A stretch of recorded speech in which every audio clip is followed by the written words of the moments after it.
Hello students, welcome to our channel गणित कक्षा। My self Mohammad नुरैन और आज के इस वीडियो में हम लोग कंटिन्यू करेंगे अपने चैप्टर करंट इलेक्ट्रिसिटी को। आज के इस वीडियो में हम लोग पढ़ेंगे कि ओम्स लॉ क्या होता है। ओम्स लॉ के बाद हम लोग रेजिस्टेंस को समझेंगे, फिर ओहमिक कंडक्टर और नॉन ओहमिक कंडक्टर किसे कहते हैं और उनसे रिलेटेड ग्राफ्स को भी देखेंगे और वीडियो के एंड में हम लोग दो न्यूमेरिकल्स को भी करेंगे जो कि ओम्स लॉ से रिलेटेड है। तो आप लोग कॉपी और पेन निकाल लो और हर एक चीज को अच्छे से नोट करते जाओ। ओके, तो चलिए स्टार्ट करते हैं। हेडिंग लगाइए Ohm's law. Ohm's law. Okay, तो स्कूल में अगर आप लोग पढ़े होंगे कि ओम्स लॉ क्या चीज है, तो ओम्स लॉ में क्या आप लोग को बोला गया है? ओम्स लॉ में बोला गया कि देखो भाई, एक अगर कंडक्टर है मेरे पास, एक कंडक्टर बना लेते हैं सबसे पहले, ठीक है। तो ये हम लोग के पास एक कंडक्टर ले लिए, ठीक है। तो किसी भी तरीके का एक कंडक्टर ले लो, ओके, कंडक्टर ले लिए। अब इस कंडक्टर को हम लोग अगर किसी बैटरी से कनेक्ट कर देते हैं, तो बैटरी से कनेक्ट करने से क्या होता है? ये पॉजिटिव टर्मिनल है और ये नेगेटिव है, तो ये पॉजिटिव वाला जाके यहाँ पे क्या करेगा? इसको मान लेते हैं ए पॉइंट है, तो यहाँ पे पोटेंशियल डिफरेंस बन जाएगा।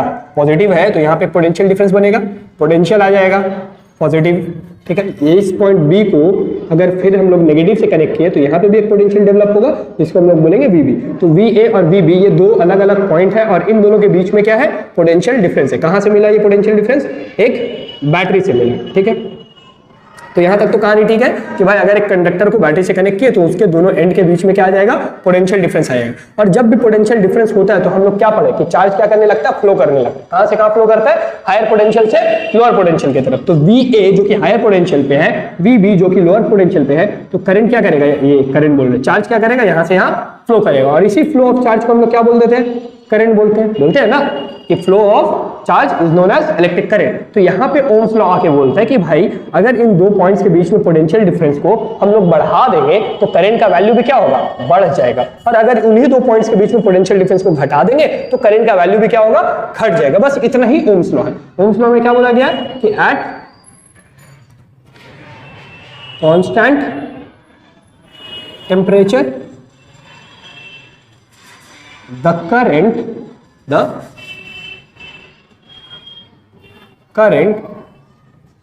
flowing through a conductor, एक कंडक्टर से जो करंट फ्लो हो रहा है वो क्या होगा? Is directly proportional. ये याद रखना, directly proportional to potential difference across the end of conductor, ठीक है। तो ओम्स लॉ बस इतना ही है कि भाई जितना ज्यादा पोटेंशियल डिफरेंस होगा दो कंडक्टर के बीच में, उतना ज्यादा वहां पे करंट फ्लो करेगा और जितना कम पोटेंशियल डिफरेंस होगा उतना कम वहां पे क्या करेगा? करंट फ्लो करेगा। अब यहां से हम लोगों को क्या मिलता है? मैथमेटिकल फॉर्म मिलता है। मैथमेटिकल फॉर्म क्या है ओम्स लॉ का?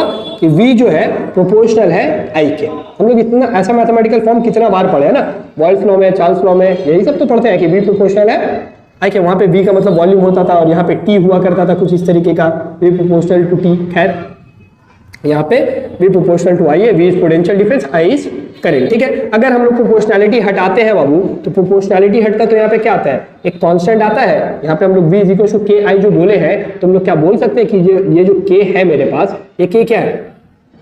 कांस्टेंट। हमको पता है कि आप लोग बोल रहे हो कि K क्यों लिख रहे हैं सर? आप डायरेक्ट लिखो ना R।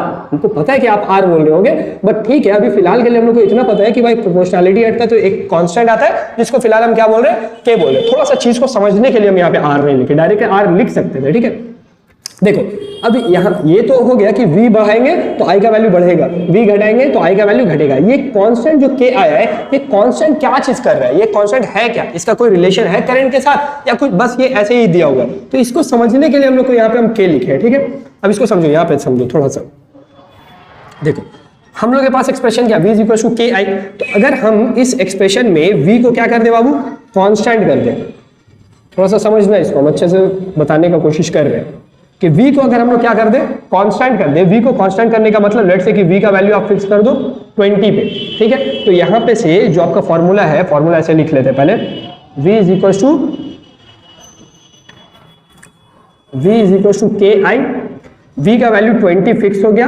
अब K का वैल्यू लेट से कि स्टार्टिंग में 4 है और I का वैल्यू लेट से कि 4 नहीं लेते, 2 लेते, 2 है, I का वैल्यू 10 है, तो 2 × 10 कितना आ गया, 20 आ गया। तो ठीक है, यहाँ तक तो कहानी सही है। अगर हम I का वैल्यू को घटा देते हैं, 5 कर देते हैं, तो K का वैल्यू को क्या करना पड़ेगा, बढ़ाना पड़ेगा। देखो I का वैल्यू मेरे पास 10 था, 10 से हम क्या कर दिए, 5 कर दिए, 10 से हम घटा के क्या किए, 5 किए। तो K का जो वैल्यू था जो कि 2 था, उसको हमको क्या करना पड़ा, 4 करना पड़ा। इसको हम घटाए हैं तो दूसरा मेरा क्या हो गया, बढ़ा, I घटाए K बढ़ने लगा। ठीक है, दूसरा केस करते हैं कि I को 20 कर देते हैं तो K का वैल्यू क्या हो जाएगा, 1 हो जाएगा। देखो अगर हम 5 से 20 कर देते हैं तो हमको 4 से इसको क्या करना पड़ेगा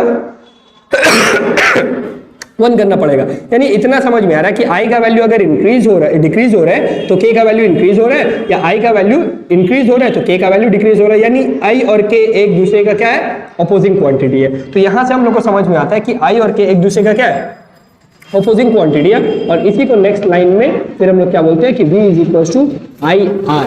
What is R?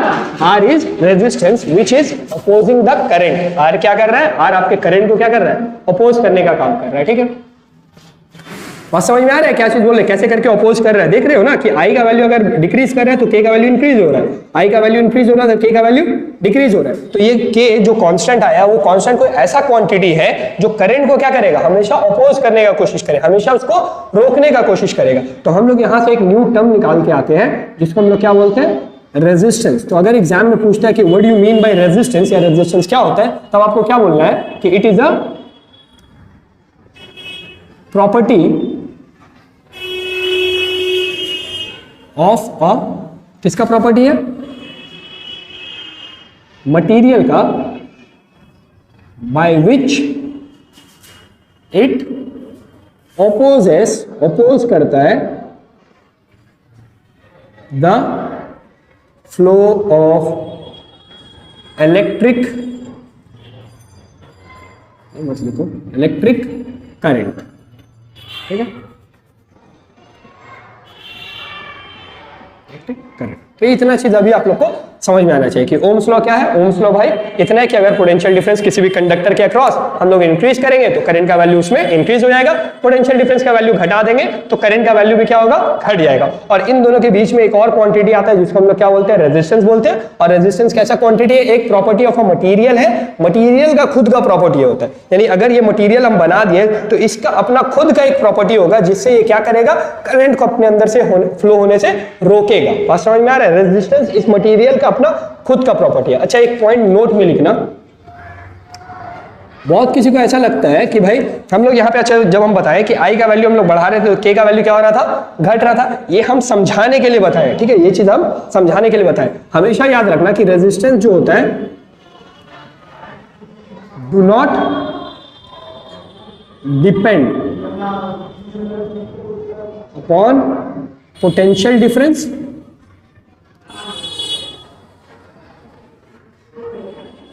And current. ना ही पोटेंशियल डिफरेंस पे डिपेंड करता है, ना ही करंट पे डिपेंड करता है। ये चीज याद रखना है, ये चीज, ठीक है, प्लीज इसको याद रखना। एग्जाम में क्वेश्चंस पूछ लेता है कि भाई क्या रेजिस्टेंस जो होता है पोटेंशियल डिफरेंस पे डिपेंड करता है, पोटेंशियल डिफरेंस को बढ़ा दिए तो रेजिस्टेंस चेंज होगा, नहीं, रेजिस्टेंस जो है वो वही रहेगा। यहाँ पे ये समझाने के लिए था, ये चीज समझाने था कि V का वैल्यू क्या हो जाए, कांस्टेंट हो जाए। V कांस्टेंट थोड़ी ना होगा, जब I का वैल्यू बढ़ेगा तो V का वैल्यू भी बढ़ रहा होगा, और I का वैल्यू घटेगा तो V का वैल्यू भी घट रहा होगा। रेजिस्टेंस चेंज नहीं होगा, रेजिस्टेंस तभी चेंज होगा जब V को कांस्टेंट रखें। तो ये अपने से हम अज्यूम करके हम बताए थे, ठीक है। तो रेजिस्टेंस क्या है, पोटेंशियल डिफरेंस और करंट के ऊपर डिपेंड नहीं करता। ये क्या है, एक मटेरियल का प्रॉपर्टी है। आगे नेक्स्ट क्लास जब हम लोग करेंगे तो उसमें हम लोग रेजिस्टेंस के बारे में ही पढ़ेंगे कि रेजिस्टेंस किन किन फैक्टर्स पर डिपेंड करता है, लेंथ पे डिपेंड करता है, एरिया ऑफ क्रॉस सेक्शन पे, वो वहां पे हम लोग डिस्कशन कर रहे होंगे, ठीक है। अभी फिलहाल ये पॉइंट याद रखना कि रेजिस्टेंस पोटेंशियल डिफरेंस पे भी डिपेंड नहीं करता है और करंट पे भी डिपेंड नहीं करता है। एक बार जो मटेरियल बन गया, ये बन गया, इसका रेजिस्टेंस क्या हुआ, कांस्टेंट हो गया, फिक्स हो गया। अब ये रेजिस्टेंस चेंज नहीं हो सकता। हाँ, चेंज करना है तो इसका एरिया ऑफ क्रॉस सेक्शन जो थिकनेस है वो चेंज कर दो, इसका जो लेंथ है इस लेंथ को क्या करो, इंक्रीज कर दो, डिक्रीज कर दो, तब ये चीज हो सकता है। अदरवाइज रेजिस्टेंस चेंज नहीं होगा। और पोटेंशियल डिफरेंस और करंट पे तो बिल्कुल भी डिपेंड नहीं करता है, ठीक है। तो आई गेस इतना चीज समझ में आया होगा। एसआई यूनिट भाई, एसआई यूनिट नहीं बताएंगे तो फिर पता नहीं क्या ही हो जाएगा। एसआई यूनिट ऑफ रेजिस्टेंस, तो एसआई यूनिट ऑफ रेजिस्टेंस बताओ, ओम। इसका सिंबल क्या है, छोटा सा चूहा का घर, ठीक है। तो वो हम लोगों का ओम, ओम लिखे है ना, हाँ, ओम, ठीक है। तो ohm is the SI unit, okay. अब हम लोग से पूछा जाता है कि ओहमिक कंडक्टर किसे कहते हैं और नॉन ओहमिक कंडक्टर किसे कहते हैं। क्या क्या बोले हम? ओहमिक कंडक्टर और दूसरा है बाबू नॉन ओहमिक कंडक्टर। तो ओहमिक कंडक्टर सिंपल सा नाम से ही समझ में आ रहा है। ओहमिक मतलब क्या? जो ओम्स लॉ को फॉलो करने वाला हो। जो भी कंडक्टर बनाया गया और वो क्या करेगा? ओम्स लॉ को फॉलो करेगा, वैसे कंडक्टर को हम लोग क्या बोलेंगे? हम लोग बोलेंगे भाई वो कंडक्टर ओहमिक कंडक्टर। और जो भी कंडक्टर बनाएंगे जो ओम्स लॉ को फॉलो नहीं करेगा उसको हम लोग क्या बोलेंगे? नॉन ओहमिक कंडक्टर बोलेंगे। अलग अलग टेम्परेचर पे चेक किया जाता है कि इस टेम्परेचर पे 20 डिग्री पे फॉलो किया कि नहीं किया, 50 पे फॉलो किया कि नहीं किया। अगर सारे टेम्परेचर पे हम लोग चेक किए और फॉलो कर रहे हैं तो हम लोग बोलते हैं ओहमिक कंडक्टर, और जो फॉलो नहीं करता उसको हम लोग बोलते हैं नॉन ओहमिक कंडक्टर। तो बोल सकते हैं हम लोग विच ओबेज ओम्स लॉ, जो फॉलो करेगा ओम्स लॉ को। और यहां पे क्या बोलेंगे? विच डू नॉट, डोंट पत्र को do not obeys Ohm's law, जो ओम्स लॉ को फॉलो नहीं करेगा, ठीक है। अच्छा, ओम्स लॉ पे एक ग्राफ भी बनता है बाबू, तो वो ग्राफ भी थोड़ा सा हम लोग देख लेते हैं, यहीं पे देख लेते हैं। तो ओम्स लॉ पे जो ग्राफ बनता है वो यहां पे देखें, ठीक है यहीं पे देख लेते हैं। तो ओम्स लॉ का एक ग्राफ देखो, तो यहां पे हम लोग क्या करते हैं? करंट रखते हैं, और यहां पे हम लोग क्या रखते हैं? पोटेंशियल डिफरेंस रखते हैं। लेट से हम लोग यहां पे देते हैं दो नहीं देते, 20, 40, 60। सोचना है तो थोड़ा बड़ा सोचो, और बड़ा सोचे लो, 800, ठीक है। करंट कम रखेंगे, 2, 4, झटका लग सकता है ना, 8, ठीक है। तो इस तरीके से। तो अब यहाँ पे मेरे को बताओ कि ओम्स लॉ क्या बोला? ओम्स लॉ बोला कि अगर पोटेंशियल डिफरेंस बढ़ेगा तो करंट का वैल्यू भी धीरे धीरे क्या करेगा? बढ़ेगा। तो जो मेरा ग्राफ होगा वो ग्राफ कैसे जाएगा? वो ग्राफ क्या इस तरीके से बढ़ेगा बाबू? बात समझ में आया? देखो ये सीधा लाइन बना है ना, तो सीधा तो नहीं लग रहा है बट ठीक है, एक स्ट्रेट लाइन हम बनाने का कोशिश किए कि जो ओरिजिन से सीधा इस तरीके से जा रहा है। तो जो भी ग्राफ ऐसा बनेगा वो क्या है? वो ओम्स लॉ का ग्राफ है। तो एग्जाम में अगर पूछता है कि भाई ओम्स लॉ का ग्राफ बनाओ, तो इस तरीके का आपको वहां पे ग्राफ बना के आना, ठीक है। अच्छा, ओहमिक कंडक्टर और नॉन ओहमिक कंडक्टर का भी आपसे ग्राफ पूछता है, ठीक है। अच्छा, इसका एग्जाम्पल भी पूछता है। तो इसके एग्जाम्पल में आप क्या दोगे? इसके एग्जाम्पल में आप कॉपर दे दो, एल्यूमिनियम दे दो, कोई भी कंडक्टर का नाम लिखने से काम चल जाएगा एग्जैक्टली, ठीक है। ओके, और यहाँ पे आपको एग्जांपल पूछेगा नॉन ओहमिक कंडक्टर, ये इंपॉर्टेंट है। यहाँ पे आपको लिखना है सिलिकॉन, सिलिकॉन, ठीक है। सिलिकॉन या फिर किसी भी तरीके का सेमीकंडक्टर, कोई भी सेमीकंडक्टर नॉन ओहमिक कंडक्टर भी होता है, ठीक है। ओके, इसमें अगर आपसे ग्राफ पूछते हैं तो इसमें आप ग्राफ क्या लिखोगे या क्या बनाओगे? तो क्योंकि यार ये ओम्स लॉ को फॉलो करेगा, तो ओम्स लॉ को जो फॉलो करता है वो तो ओम्स लॉ के जैसा ही ना ग्राफ बनाएगा, तो इसका ग्राफ तो कुछ इसी तरीके का बनना है। चैलेंज कहाँ पे है? नॉन ओहमिक कंडक्टर में, कि नॉन ओहमिक कंडक्टर का ग्राफ किस तरीके का बनेगा। तो पहले तो ठीक है, यहाँ पे V है, यहाँ पे I है, तो इसका ग्राफ ना कुछ इस तरीके का बनता है, ठीक है। थोड़ा सा ऐसे जाके कर, ये याद है ये वाला ग्राफ हम लोग बॉयल्स लॉ में पढ़ते थे। बॉयल्स लॉ का ग्राफ कुछ इसी तरीके का था ना, 1/v का ग्राफ, ठीक है। तो ये था आपका ओम्स लॉ का ग्राफ, ये था ओहमिक कंडक्टर का, ये नॉन ओहमिक कंडक्टर का। एक क्वेश्चन जो बच गया वो ये है कि क्वेश्चन पूछता है कि डिफाइन 1 ओम। 1 ओम को हम लोग को अब डिफाइन करके दिया। तो लास्ट क्लास जब हम करवाए थे तो वहां पे हम 1 एम्पियर डिफाइन किए थे। तो जिस तरीके से 1 एम्पियर डिफाइन किए थे उसी तरीके से अभी हम लोग क्या कर सकते हैं? 1 ओम को भी डिफाइन कर सकते हैं। तो हम लोग के पास फॉर्मूला क्या है? V = IR। R का अगर हम वैल्यू निकालेंगे तो क्या हम बोल सकते हैं कि V/I, और इन दोनों की जगह में अगर हम लोग वैल्यू पुट करेंगे तो यहाँ पे हो जाएगा 1 ओम, R के जगह पे 1 ओम, और V के जगह पे क्या हो जाएगा? V के जगह पे हो जाएगा आपका 1 वोल्ट, और करंट कितना हो जाएगा? 1।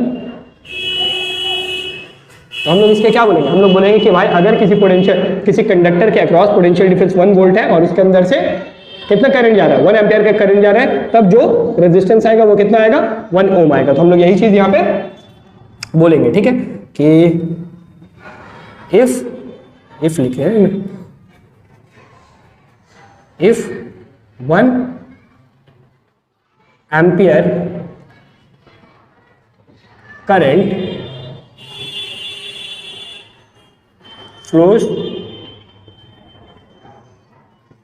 through a conductor having potential difference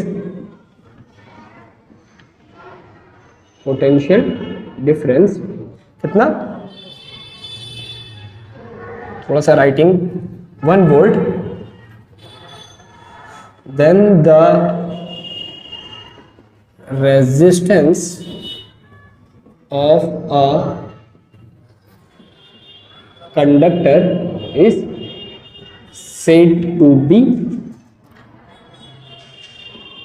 1 ohm. I hope आपको सब कुछ दिख भी रहा हो, नहीं दिखता होगा तो मेहनत बर्बाद। तो आई होप आपको यहाँ पे जितना भी चीज बताया गया वो सारा चीज समझ में आया होगा। ये नोट वाला पॉइंट को दिमाग में रखना, ठीक है। ये सारा चीज जल्दी से कॉपी करो, 2 न्यूमेरिकल्स है, जल्दी से उन 2 न्यूमेरिकल को देखेंगे और वीडियो को एंड करेंगे। जल्दी से कॉपी करो।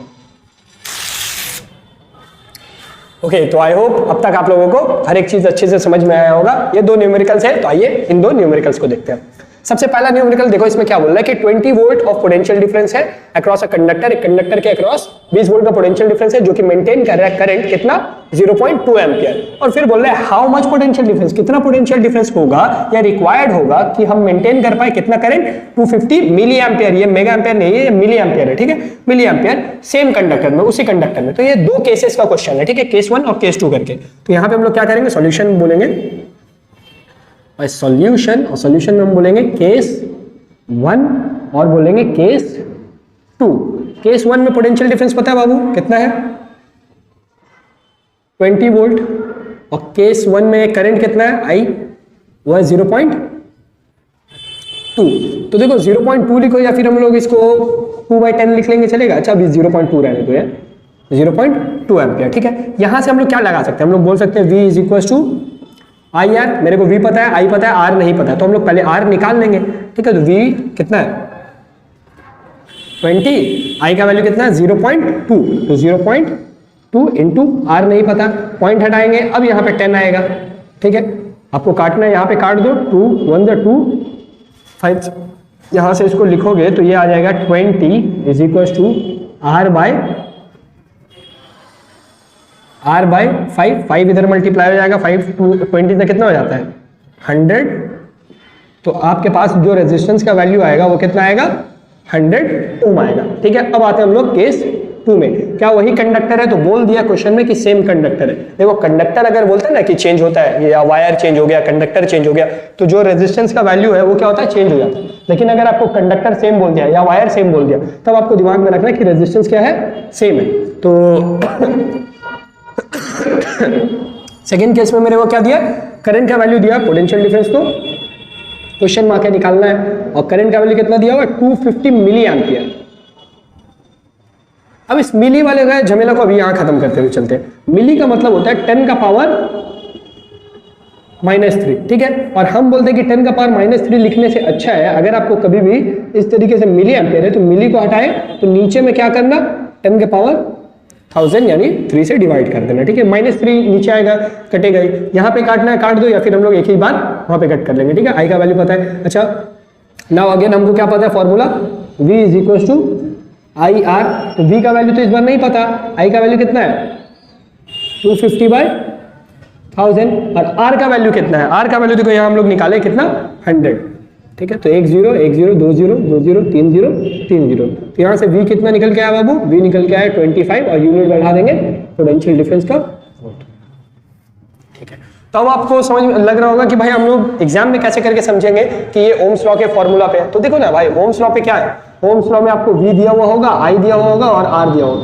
इन तीनों में से कोई भी अगर 2 क्वांटिटी दिया हुआ है, V, I या R, इन तीनों में से कोई भी 2 क्वांटिटी अगर क्वेश्चन में मेंशन है, तो आप इसी ओम्स लॉ के फॉर्मूला से ही क्वेश्चन बनाओ, ठीक है। अनलेस और अनटिल अगर क्वेश्चन में आपको नहीं पूछता है कि पावर निकालो, हीट निकालो, या कुछ और नहीं बोलता है, तो आप इसी फॉर्मूला से जाओ, ओम्स लॉ ही वहां पे एप्लीकेबल होगा। ओके, क्वेश्चन नंबर 2 देखते हैं। तो क्वेश्चन नंबर 2 में क्या बोला है, 2 वायर्स। यहाँ पे देखो बोल दिया क्वेश्चन में कि 2 वायर है, केस यहाँ पे भी 2 बनाएंगे, पर 2 वायर है, दोनों का पोटेंशियल डिफरेंस क्या है, सेम पोटेंशियल डिफरेंस है, और बोल रहे हैं रेशियो ऑफ करंट हमको 1:3 और कैलकुलेट करो रेशियो ऑफ रेजिस्टेंस, ठीक है। तो यहाँ पे भी हम लोग क्या करेंगे, सॉल्यूशन में केस 1 बनाएंगे, और केस 2 बनाए। केस 1 में पोटेंशियल डिफरेंस कितना है, v का वैल्यू कुछ भी मान लो ना, v का वैल्यू v मान लेते हैं, ठीक है। v का वैल्यू कितना मानेगा, ठीक है v है, v का वैल्यू v वोल्ट, ठीक है।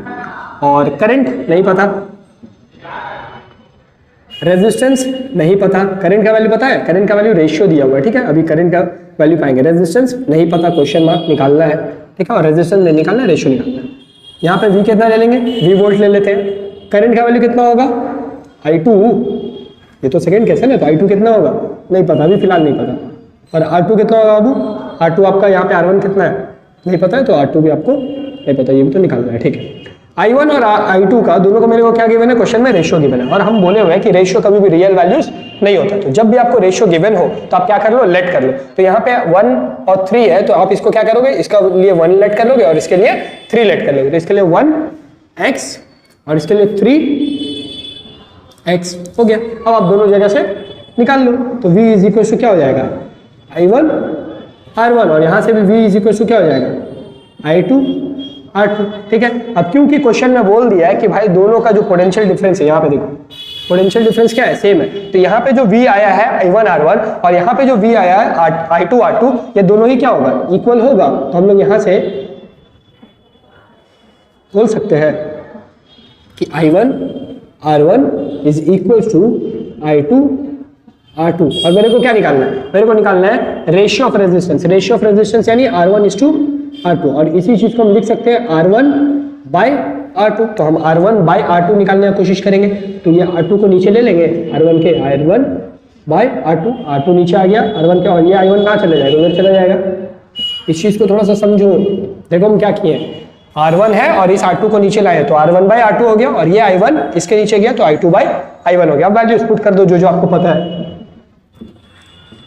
r1 बाय r2 और i2 का वैल्यू कितना है 3x, इसका वैल्यू है x, x कैंसिल हो गया, तो यहाँ से r1 इज टू r2, दोनों का रेजिस्टेंस का रेशियो कितना है 3, नीचे में कुछ नहीं है 1 है, तो ये रेशियो हो जाएगा आपका 3:1 आंसर। आई होप आपको यहाँ तक दिख रहा होगा। तो ये दो न्यूमेरिकल था, बेसिक न्यूमेरिकल था।